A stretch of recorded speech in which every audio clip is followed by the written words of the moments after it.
Merhaba arkadaşlar. Bu videoda sizlere yokluk hipotezinin ne olduğunu açıklamaya çalışacağım. Diğer adıyla H0 hipotezi ya da sıfır hipotezi, boş hipotez, null hipotez ya da yokluk hipotezi gibi isimlerle anılıyor. Hipotez bir önermedir.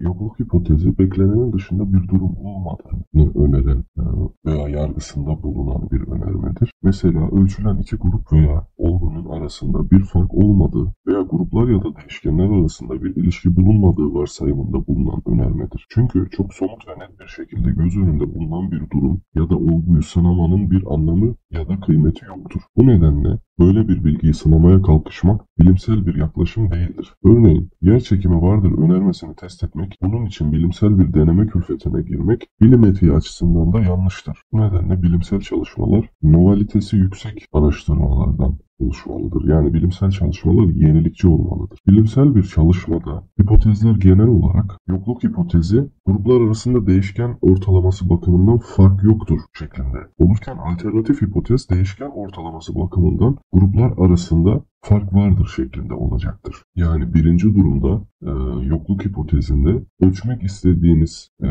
bir değişkenin üzerinde herhangi bir faktör etkisi olmadığını iddia etmiş oluyorsunuz. Yani bu beklenen durum oluyor. Alternatif hipotezde ise gözlemlediğiniz değişkeni izole ettiğiniz faktörün etkilediğini iddia etmiş oluyorsun. Bilimsel çalışmalar bu alternatif hipotez için yürütülür. Çünkü beklenenin dışında ilginç, çarpıcı, sıra dışı bir durum olduğunu ortaya koymak için, işe yarayacak yeni bir bilgi ortaya koymak için yürütülür. Örneğin cinsiyetler arasında başarı bakımından bir fark olup olmadığını test etmek istediğimizi varsayalım. Bu durumda yokluk hipotezi cinsiyetler arasında başarı bakımından fark yoktur şeklinde olurken alternatif hipotez başarı bakımından cinsiyetler arasında fark vardır şeklinde kurulur. Bu önermelerden hangisinin doğru olduğunu test etmek içinse bir deneme deseni dizayn etmek gerek. Böyle bir bilimsel çalışma için muhtemel deneme deseninde iki gruplu yani kadın ve erkek grupları, iki farklı cinsiyet ve tek faktör yani bu iki grubu oluşturan cinsiyet ve tek bağımlı değişkenden oluşan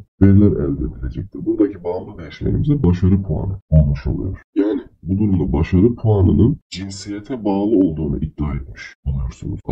Alternatif hipotezi ortaya atan. Yani gözlemlediğimiz değişken burada başarı puan. Öğrencilerin başarı puanlarını gözlemliyoruz. Böyle bir çalışma sırasında tutulacak olan kayıtlardan elde edilecek veriler muhtemelen şu şekilde olacaktır arkadaşlar. Başarı puanlarını her bir öğrencinin cinsiyetini ve cinsiyetinin rakamla kodlanmış şeklinde yazmak gerekecek. Normalde her ne kadar kadınlar daha başarılı gibi görünse de bu tarz bir çalışmada beklenen sonuç cinsiyetler arasında önemli bir fark olmamasıdır. Çünkü cinsiyet ve başarı arasında doğrudan bir ilişki yoktur arkadaşlar. Başarı asıl olarak cinsiyetle değil azim ve kararlılıkla ilgilidir. Bu yüzden alternatif hipotez başarı bakımından cinsiyetler arasında fark olduğu yönünde önerilir. Yapılacak istatistiksel değerlendirmeler sonucunda önem seviyesi %5'ten büyükse yokluk hipotezi kabul edilir. Yani H0 hipotezi kabul edilir. Aksi takdirde H1 hipotezi kabul edilir buradaki gibi. H1 hipotezimizde alternatif hipotez oluyor. Yani bizim bilimsel çalışmayı yürütmemizin gerekçesi olan önerme.